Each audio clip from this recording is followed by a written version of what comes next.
अस्सलाम वालेकुम दोस्तों, उम्मीद है आप लोग सब खैरियत से होंगे। आज हम लोग पाकिस्तान स्टडीज़ का क्लास डिग्री लेवल का लेक्चर नंबर 20 लेक्चर नंबर 28 करने वाले हैं। और मैं इसका टॉपिक इनके उन्वान होगा वो टू नेशन थ्योरी है, दो कौमी नज़रिया है। और ये थोड़ा इंटरेस्टिंग टॉपिक है क्योंकि आपको पता है कि हम लोग बहुत ज़्यादा इसकी इन डेप्थ नॉलेज भी हासिल करते हैं, 9 में भी पढ़ते हैं, इंटर में भी पढ़ते हैं, लेकिन हम लोग ये नहीं समझ पाते कि टू नेशन थ्योरी का कॉन्सेप्ट क्या है, उसका नज़रिया क्या है। तो आज हम लोग इसी बात को डिस्कस करेंगे, लेकिन उससे पहले हम ये चेक करेंगे, हमने लास्ट लेक्चर प्रीवियस लेक्चर में डिस्कशन की थी, वो आइडियोलॉजी ऑफ पाकिस्तान था, इंपॉर्टेंस ऑफ आइडियोलॉजी था, यानी कि नज़रिया पाकिस्तान और नज़रिए की क्या अहमियत है, हमने उसको डिस्कस किया था। अगर हमने लेक्चर नहीं देखा तो इस लेक्चर को देखने के बाद अगर आपको कोई चीज़ समझ ना आए तो हमारे ज़रूर शेयर करें। आज के टॉपिक के हिसाब से अगर देखा जाए तो आपके पास जो सवाल आता है उसमें टू नेशन थ्योरी यानी कि दो कौमी नज़रिया क्या है और उसने पाकिस्तान की जद्दोजहद में यानी कि तश्कील पाकिस्तान में क्या किरदार अदा किया है, हम आज उसको देखेंगे क्योंकि आपकी यूनिवर्सिटी और बोर्ड लेवल में इसी तरह सवाल आता है। तो टू नेशन थ्योरी अगर आपको पता है कि इसका जो मेजर कॉन्सेप्ट है, जो इसकी मीनिंग है वो ये है कि अगर देखा जाए तो यहाँ बर सग़ीर में यानी कि सब कॉन्टिनेंट में दो कौमें यहाँ पे बसी हुई थी, जिनके लिहाज से सकाफ़ती, सियासी, मजहबी, माशी और समाजी यानी कि इक़्तिसादी लिहाज से दोनों एक दूसरे से बिल्कुल मुख्तलिफ थी। और उसमें हिंदू और मुस्लिम का सबसे अहम किरदार था, क्योंकि अगर आप नोट करें तो ये एक बात यहाँ पर ये आती है कि इस चीज़ को जो बढ़ावा दिया गया वो पॉलिटिकल आइडियोलॉजीज़ थी, यानी कि सियासी नज़रिया था कि कहीं ना कहीं जो तकसीम हिंदुस्तान या तकसीम भारत है उसमें कहीं ना कहीं दो रियासतों का कॉन्सेप्ट था, एक तस्वुर माना जा रहा था, क्योंकि यही वो एक चीज़ थी जिसकी वजह से सबसे अहम यहाँ पे जो एक लिहाज से बरतानिया ने जो उस वक्त के लिहाज से एक थ्योरी चली जिसको हम बोलते हैं divide and rule and concept, तो वो इसी लिहाज से ये भी एक फॉर्मेशन ऑफ थ्योरी बन गई, क्योंकि उस वक्त मुसलमान अपने राइट्स के लिए बहुत ज़्यादा जद्दोजहद कर रहे थे। इसके वजह से अगर देखा जाए तो दो कौमी नज़रिए की तारीख़ जो है उसका जो तारीख़ है पाकिस्तान का नुमाया पहलू है, यानी base of the creation of Pakistan है, उसमें अगर देखा जाए तो दो थ्योरी जो टू नेशन थ्योरी का कॉन्सेप्ट है दो कौमी नज़रिए का, हिंदूज़ और मुस्लिम्स का, वो बहुत ही ज़्यादा अगर देखा जाए तो तर्ज ज़िंदगी के अमल के लिहाज से बिल्कुल ही अलग है, चाहे वो इनफरादी हो या फ़र्द के हिसाब से हो या इज्तिमाई हो, क्योंकि सकाफ़त और तहज़ीब के लिहाज से इस्लाम जो है बिल्कुल ही अलग एक मैटर रखता है, जिसमें किताबुल हिंद जो एक बहुत बड़ी है, जो अल-बैरूनी ने बहुत ज़्यादा अहम इसमें किरदार भी अदा किया है कि उन्होंने कहा कि हिंदू सोसाइटी जो है वो कहीं ना कहीं बहुत ज़्यादा ओवर द सेंचुरीज़ एक बहुत ही अलग है, और उसमें अगर देखा जाए तो हिंदूज़ और मुस्लिम जो हैं वो दो एक आबशार या एक झील या एक नदी हैं जो एक ही मुकाम में से निकलकर दोनों में मर्ज नहीं हो पा रहे, और कहीं ना कहीं उनकी जो सेपरेशन ऑफ कोर्स है वो सिर्फ़ और सिर्फ यही वजह है कि उनकी जो पूरी की पूरी जो तर्ज ज़िंदगी का अमल है, वे ऑफ लाइफ है, वो एक दूसरे से अलग है। अब यहाँ पर अगर बर सग़ीर का एक नोट किया जाए तो बर सग़ीर में उस वक्त के हिसाब से हिंदुओं में 4 जमातें फैली थी, 4 का कास्ट सिस्टम जो उनका था, और एक हमारा हिसाब से कि हम लोग डिस्क्रिमिनेशन एक तासुब को ख़त्म कर देते हैं मुसलमान, तो यहाँ पर इनका एक बहुत बड़ा एक बोलते हैं ना एक तनाज़ा खड़ा हो गया, डिस्प्यूट खड़ा हो गया। और इस डिस्प्यूट में पहला डिफरेंस जो आ रहा था वो मजहबी आ रहा था। अब मजहबी इख्तिलाफ में अगर देखा जाए तो इस्लाम जो है वो वननेस ऑफ अल्लाह और लास्ट प्रॉफिट मोहम्मद सल्लल्लाहु अलैहि वसल्लम पर बहुत ज़्यादा ईमान का तकाजा रखता है, और होली कुरान और जो सुन्ना है वही एक मुसलमान की ज़िंदगी का तर्ज अमल होता है, जबकि हिंदुज़म में मल्टीपल गॉड्स का कॉन्सेप्ट है और प्लस कास्ट सिस्टम था जो 4 क्लासेस में डिवाइडेड था, जिसमें ब्राह्मण, क्षत्रिय, विष्णु और शूद्रास थे। यही वो रीज़न पहला बना एक लिहाज से मजहबी, और फिर उसके बाद अगर देखा जाए तो हिंदू नेशनलिज्म यानी कि हिंदुत्व जिसको हम कहते हैं वो एक बहुत बड़ा कॉन्सेप्ट था कि कहीं ना कहीं इस्लामिक लॉज जो थे उस वक्त, डिवाइन लॉज जिसको हम कहते हैं, वो कहीं ना कहीं एजुकेशनल सिस्टम के मामले में जो भारत यानी कि हिंदुओं के थे उससे मैच नहीं कर पा रहे थे, क्योंकि माइंड ऑन एजुकेशन जो लॉर्ड मैकले थे उस वक्त, उन्होंने ये नया निज़ाम इंट्रोड्यूस करवाया था इंडिया में, और इंडियंस के ब्लड और कलर में बरतानिया का जो एक जायका था वो एक मुतासर हो गया। फिर मोरल्स और इंटेलेक्चुअल्स का जो सबसे अहम कॉन्सेप्ट था वो भी ख़त्म हो गया, ठीक है, और एलियन कॉन्सेप्ट ऑफ फ़िलासफ़ी आ गई मुस्लिम्स के लिहाज से, उनके सकाफ़त, उनकी तहज़ीब के लिहाज से। तो यहाँ पर इस्लाम को कंटेमिनेट किया जा रहा था, क्योंकि वो लॉज, क्योंकि इस्लामिक लॉज जो हैं वो लिमिटेड हैं, जबकि हिंदूज़ लॉज और ब्रिटेन लॉज वो अनलिमिटेड हैं, क्योंकि उनके लिहाज से वो मैन मेड होते हैं, जबकि हम लोग सिर्फ डिवाइन लॉज पे चलते हैं जो अल्लाह ने हमें कवानीन बताएं। अब यही वो रीज़न थी, ये पॉलिसीज़ थी उस वक्त मुस्लिम जो है बहुत ज़्यादा हैवीली फॉलो कर रहे थे, चाहे वो समाजी या माशी लिहाज से देखा जाए। तो यहाँ पर इस वजह से इनको ऑप्रेस, दबाना और डोमिनेट सब्जेक्ट्स के ऊपर लाने से कतई बहुत ही ज़्यादा दूर थे। ये एक तो डिफरेंस बना ही बना, लेकिन तीसरा डिफरेंस तो बहुत ही ख़तरनाक था जिसको हम बोलते हैं सकाफ़ती इख्तलाफ। अब सकाफ़ती इख्तलाफ अगर आप देखा जाए तो जो इस्लामिक है वो हिंदुओं से इनहेरिटेड जो उन्होंने किया वो तो किया ही किया, क्योंकि हिंदुओं ने इस्लाम से बहुत कुछ सीखा। और यहाँ पर अगर देखा जाए एक सिंपल सी मिसाल अगर मैं बताना चाहूँ कि हिंदू अपनी बॉडीज़ को जब वो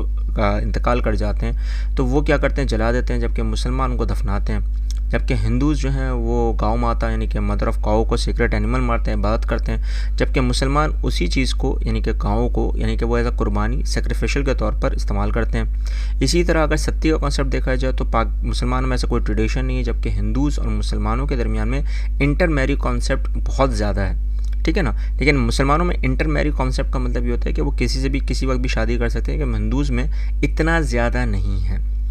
तो ये एक ऐसा कॉन्सेप्ट था कि जहाँ पर कल्चर डिफरेंस बहुत ज़्यादा हो चुका था। फिर अगर देखा जाए समाजी इख्तलाफ तो था ही था, क्योंकि उसके लिहाज से अगर देखा जाए तो समाज में सोशल डिफरेंस इतना ज़्यादा है कि चाहे वो कपड़ों का हो, खाने का हो, घर के बर्तनों का हो, या कोई होम मेड्स हो, इवन के सलाम दुआ वर्ड ऑफ सैल्यूटेशन भी, गेस्चर्स, हमारे जो तौर तरीके हैं वो एक दूसरे से बिल्कुल ही हटके थे। जैसे अगर देखा जाए तो हिंदू नमस्ते बोलते हैं ज़्यादातर, हम लोग अस्सलाम वालेकुम बोलते हैं। तो ये एक ऐसा कॉन्सेप्ट था जिसकी वजह से बहुत एक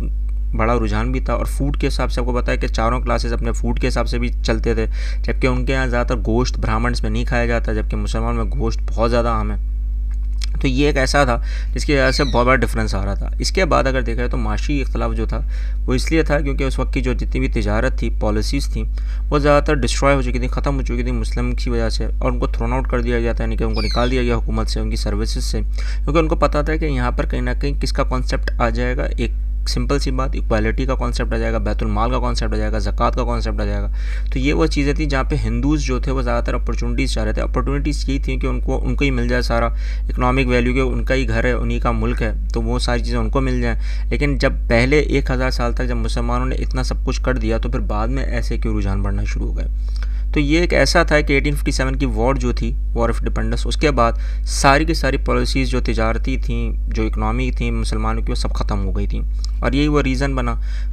फिर जो था सबसे अहम तालीमी इख्तलाफ था कि तालीम के लिहाज से अगर देखा जाए तो हिंदूज़ जो थे वह इंग्लिश को बहुत ही ज़्यादा रेडली एक्सेप्ट कर रहे थे, एडवांस एजुकेशन को एक्सेप्ट कर रहे थे, जबकि मुसलमान इतनी ज़्यादा एक्सेप्टेंस नहीं कर रहे थे मॉडर्न एजुकेशन को। वो इकनॉमिक कंडीशन के लिहाज से भी बहुत ज़्यादा पीछे हो चुके थे, तो वो अफोर्ड भी नहीं कर पा रहे थे। बहुत सारी बातें ऐसी थी। तो यही वो रीज़न्स थे कि मुसलमानों के दरमियान में ज़्यादातर मदरसे का कॉन्सेप्ट था, उनको लाने में सर सैयद अहमद ख़ान का सबसे अहम किरदार था, जो हम लोग पहले भी डिस्कस कर चुके हैं कि तालीमी लिहाज से मुसलमानों को लाया गया, क्योंकि मॉडर्न एजुकेशन के हिसाब से हम बरतानिया या हिंदुओं के दरमियान में खड़े हो सकते थे, उसके अलावा हम लोग खड़े नहीं हो पा रहे थे। तो ये भी एक बड़ा डिफरेंस था। लेकिन अगर सियासी डिफरेंस के लिहाज से देखा जाए तो सबसे मेजर जो हिंदू और मुसलमानों में था वो टू नेशन थ्योरी का कॉन्सेप्ट, जो बहुत ज़्यादा उजागर कर गया और बहुत ज़्यादा पेशरफ में बढ़ गई। वो पहला था उर्दू हिंदी कंट्रोवर्सी,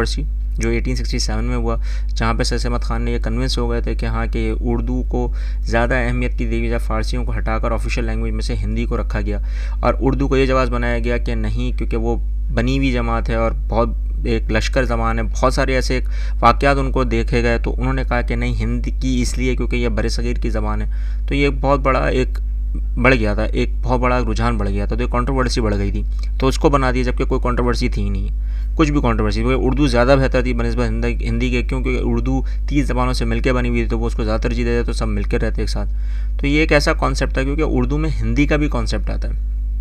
नहीं पता नहीं था। कांग्रेस का एटीट्यूड वो एक बहुत बड़ा जवाब बन गया। और पार्टीशन बंगाल, तकसीम बंगाल तो 1905 का, जो हम लोग आगे चल के डिस्कस भी अभी करेंगे। तो ये एक ऐसी चीज़ें थी जिसकी वजह से बहुत ज़्यादा सियासी रुझान बढ़ चुका था। अब लास्ट जो सबसे अहम बात थी वो लैंग्वेज। यहाँ पे लैंग्वेज का जो कॉन्सेप्ट आ रहा है कि दोनों ज़बानें जो थी, चाहे हिंदी हो चाहे मुसलमानों की हो, तो मुसलमानों ने यहाँ पर ज़्यादातर जो एक्सेप्ट किया वो उर्दू को किया, कि उसमें अरबिक के अल्फाज, फ़ारसी के अल्फाज, पर्शियन अल्फाज बहुत ज़्यादा आ रहे थे, और सबसे अहम बात यहाँ पे कि तुर्किश के अल्फाज भी थे। लेकिन हिंदियों के हिसाब से, अगर संस्कृत के हिसाब से देखा जाए तो वो यहाँ पर हिंदी लैंग्वेज को सबसे ज़्यादा अहमियत दे रहे थे, संस्कृत के वर्ड्स को, क्योंकि उर्दू और हिंदी लैंग्वेज में डिफरेंस ये था कि कहीं ना कहीं वो जो टू नेशन का कॉन्सेप्ट है वो उजागर हो रहा था, कि उर्दू रिप्रेजेंट कर रहे हैं मुसलमानों को और हिंदी रिप्रेजेंट कर रही है हिंदुओं को। तो ये एक ऐसा कॉन्सेप्ट बन गया था जिसकी वजह से दोनों एक दूसरे पर इख्तलाफ करना शुरू हो गए, लेकिन इख्तलाफ कोई था नहीं। ये जवाब बनाया जा रहा था। किसकी तरफ से? बरतानिया की तरफ से। और हिंदू इनमें डूब रहे थे, क्योंकि मैंने आपको पहले ही बताया बेटा कि वो अगर कोई भी कमांड ले ले हिंदुस्तान की, उनको कोई फ़र्क नहीं पड़ रहा था, हिंदुओं को कोई फ़र्क नहीं पड़ रहा था। वो ये चाह रहे थे कि कोई भी आ जाए लेकिन उनकी अथॉरिटी रहे, हिंदुओं की अथॉरिटी रहे जितना उनका मुकाम है। तो इस वजह से बहुत बड़ा जवाब खड़ा हो गया। जब जवाब खड़ा हुआ तो ये भी एक लैंग्वेज का जो ज़बान का जो कॉन्सेप्ट था वो भी चलना शुरू हो गया, और वो चलता ही रहा और आज तक चल रहा है। अब इसका जो कॉन्सेप्ट आता है सर अहमद खान से, जो उस वक्त के पायनियर थे टू नेशन थ्योरी के, उन्होंने सारी चीज़ों को देखा और ये कन्विंस हो गए। उन्होंने ये बता दिया कि हाँ, कहीं ना कहीं हिंदी उर्दू कंट्रोवर्सी जो है वो बहुत ज़्यादा बढ़ावा दे रही है, और हिंदूज़ और मुसलमानों के दरमियान कोई एक सिंगल नेशन का कॉन्सेप्ट जो था वो कहीं ना कहीं अब ख़त्म होता चला जा रहा है। और जो इंटायर फ्रीडम मूवमेंट थी जो रिवॉल्व करी थी टू नेशन थ्योरी के दरमियान में, वो इंट्रोड्यूस्ड हो गई। और यहाँ सर अहमद खान ने ये बोल दिया कि नाउ आई एम कन्विंस्ड। वो कन्विंस हो चुके थे, उनको ये एतबार हो चुका था कि हिंदू मुसलमान जो वो एक साथ अब नहीं रह सकते, वो एक नेशन के तौर पर नहीं रह सकते, क्योंकि रिलीजन और वे ऑफ लाइफ दोनों का बहुत ज़्यादा एक दूसरे से मुख्तलिफ है। अब ये सर अहमद खान की थ्योरी तो सामने आ गई थी, और यही वजह थी कि टू नेशन थ्योरी का कॉन्सेप्ट शुरू हो गया, और इनको father of two nation theory कहा भी जाता है। इसके बाद अल्लामा इकबाल का कॉन्सेप्ट देखा जाए तो सर डॉक्टर मोहम्मद इकबाल ने भी फर्मली बिलीव कर लिया था कि जब तक कि कोई भी कौम उस वक्त तक वाज़ेह साबित नहीं हो सकती, किसी मुल्क के अंदर अमन कायम नहीं कर सकती, जब तक कि वो एक नेशन यानी कि कौमियत के तौर पर उनको एक अलग मुकाम ना दे दिया जाए। अलग मुकाम से मुराद आप समझ गए कि उनका एक अपनी रियासत ना दे दी जाए, एक अपना घर ना दे दिया जाए जहाँ पर अपने राइट्स वो पूरे हिसाब से चल सकें। तो इलाहाबाद 1930 में 1930 में इलाहाबाद के मुकाम पर प्रेसिडेंशियल एड्रेस जो कहलाता है, उस वक्त उन्होंने बोल दिया था कि इंडिया एक कोई कॉन्टिनेंट नहीं है, ठीक है, वो कहीं ना कहीं बहुत ही ज़्यादा मुख्तलिफ है, ज़बानों के लिहाज से, मज़हब के लिहाज से, हर चीज़ के लिहाज से। तो इसी तरह मुसलमानों को भी वैसा ही मुकाम मिलना चाहिए जैसे हिंदुओं को इंडिया में मिल रहा है, और इंडिया में इस्लाम का जवाब जो उनके डिवाइन लॉज हैं, प्रिंसिपल्स हैं, उनको फॉलो करवाया जाए। तो ये बहुत बड़ी बात थी उस वक्त अल्लामा इकबाल ने कही। और फिर इसके बाद कायदे आज़म मोहम्मद अली जिन्ना का जब सबसे मेन कॉन्सेप्ट आता है टू नेशन थ्योरी का, उन्होंने तो आते ही डिक्लेयर कर दिया था कि मुसलमान कभी अक़लियतों में थे ही नहीं, और सच बात है। और ये वो बात है कि वो हमेशा एक कौम रहे हैं पूरी दुनिया के हिसाब से, और जो कौम का वर्ड जो मिला है, असल जो मिला है इंटरनेशनल लॉ के हिसाब से, जो हम लोग बैठते हैं वो मुसलमान ज़्यादा बैठते हैं, क्योंकि मुसलमान हर जगह को दुनिया के कोने पर हैं। तो जाहिर सी बात है वो कौम के लिहाज से हर अपने आप को रिप्रेजेंट कर रहे हैं। और हिंदूज़ और मुस्लिम्स के दरमियान जो नेशनलिटी का कॉन्सेप्ट है वो आइडियल ड्रीम है, यानी कि वो एक सोच है, बस वो आप सोच ही नहीं सकते कि हाँ बस सोच में रखो कि हाँ ये हो सकता है, पॉसिबिलिटी है, लेकिन अब नहीं हो सकता, क्योंकि ये एक ऐसा ब्रिज बन चुका था जहाँ पर कल्चरल रीजनल आइडियाज़ हर लिहाज से डिफरेंसेस आ रहे हैं। और 1937 में बाकायदा कायदा मोहम्मद जिन्ना ने ये कह दिया था कि हिंदुस्तान कभी भी एक मुल्क था ही नहीं, ना ही उनके जवाजी लोग जो उस वक्त थे वो कोई एक नेशन थे, क्योंकि 4 कुंभों में बटे हुए थे। बरे सगीर उस वक्त तक जब तक के ये हिंदूज़ और मुसलमान जब रह रहे थे एज ए 2 मेजर नेशंस, उस वक्त तक इख्तलाफ नहीं था, लेकिन जब दूसरी कौमें आई तो उन्होंने जब एहसास दिला दिया कि कौमें अलग अलग हैं, तो यहाँ जवाज़ बन गया। तो यानी कि कभी थी नहीं, एक थी नहीं कि आपको तीसरा बंदा आके बोल दे कि आप कौम नहीं हो, तो फिर आपको ये अंदाज़ा हो जाएगा, आपका ये सोच बन जाएगी। और यही सोच आगे चल के हिंदुओं की डेवलप्ड हो चुकी थी। मुसलमान तो चाह रहे थे कि मिलकर काम करें, लेकिन कहीं ना कहीं हिंदुओं का ये जवाब शुरू हो गया कि कहीं बरतानिया और मुसलमान उनके घर पर कब्ज़ा कर रहे हैं, लेकिन असल में मुसलमानों ने पहले कब्ज़ा किया ही नहीं था। अथॉरिटी आपकी तरफ से आई थी, सब कुछ आपकी तरफ से था, लेकिन चलें ये भी होता है। लेकिन उसका नतीजा क्या निकला? नतीजा ये निकला कि टू नेशन थ्योरी का कॉन्सेप्ट जो था बेटा वो आपके सामने आ गया। और आपको पता है कि आज भी हिंदुस्तान और पाकिस्तान के दरमियान जो बड़ा इख्तलाफ है वो इन्हीं चीज़ों पर है, लेकिन ये कोई इख्तलाफ नहीं है, ये कोई डिफरेंसेस नहीं है। ये डिफरेंसेस बनाए गए, क्रिएट किए गए, लेकिन वो क्रिएट हुए तो उसमें ज़ाहिर हो गया कि किसकी तरफ से ज़्यादातर ये जो पूरा रुझान है, तसव्वुर है, वो सामने दिख रहा है। और आज 2021 में यानी कि 2021 में भी अगर आप देखें तो हिंदुस्तान ने क्या क्या जवाब बना दिए हैं मुसलमानों के ऊपर, क्या क्या इलीगल इमिग्रेंट्स का, CBA का, बहुत सारी चीज़ें हैं जो उन्होंने कवानीन तरजीह में देकर आ गए हैं। लेकिन हैरानी की बात अभी भी यही होती है कि क्या वाकई में उस वक्त ये सारा जवाब बनता था? क्योंकि अगर बरतानिया को निकालना ही था तो मुसलमानों पर तनकीद क्यों, और हिंदुओं को ये एहसास क्यों होना शुरू हो गया कि मुसलमान ऊपर कब्ज़ा करना शुरू कर देंगे? तो ये एक ऐसा जवाब था कि जहाँ पर ये सियासत को जो एक नया मोड़ उन्होंने दिया हिंदुओं ने, वो कहीं ना कहीं गलत भी था, कहीं ना कहीं उनके लिहाज से सही भी था। अब वो अपने घर को बचाने पर लगे हुए थे, लेकिन मुसलमानों के लिहाज से उनकी जो आइडेंटिटी थी, उनकी जो पहचान थी बरे सगीर में, वो ख़त्म हो जाती, उनकी तारीख़ ख़त्म हो जाती। अब वो तारीख़ ख़त्म करने के लिए मुग़लों को कसूरवार ठहराना ये गलत था। मुग़ल सिर्फ अपने काम के हिसाब से सही थे, उनका एक अपना तजुर्बा था। अय्याशों में हर कोई डूब जाता है, तो क्या राजा या महाराजा जो उस वक्त के हिंदुओं के थे, क्या वो अय्याशों में डूबे हुए नहीं थे? तो तो ये वो सारी चीज़ें थी कि जहाँ पर ये सोचना चाहिए था कि जाहिर सी बात है ताली जो है दोनों हाथों से बजती है, कोई एक हाथ से नहीं बजा सकता।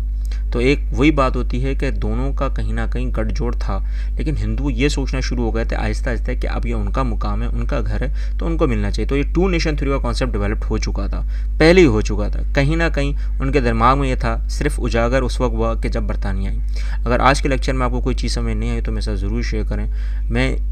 और आपको अगर कोई चीज़ का पता हो, इल्म हो इसके रिगार्डिंग, तो वो भी मेरे साथ ज़रूर शेयर करें। इस चैनल को ज़रूर उन बच्चों, उन लोगों तक पहुँचाएँ जो ला इल्म है। मिलते हैं नेक्स्ट लेक्चर में। अल्लाह हाफ़िज़।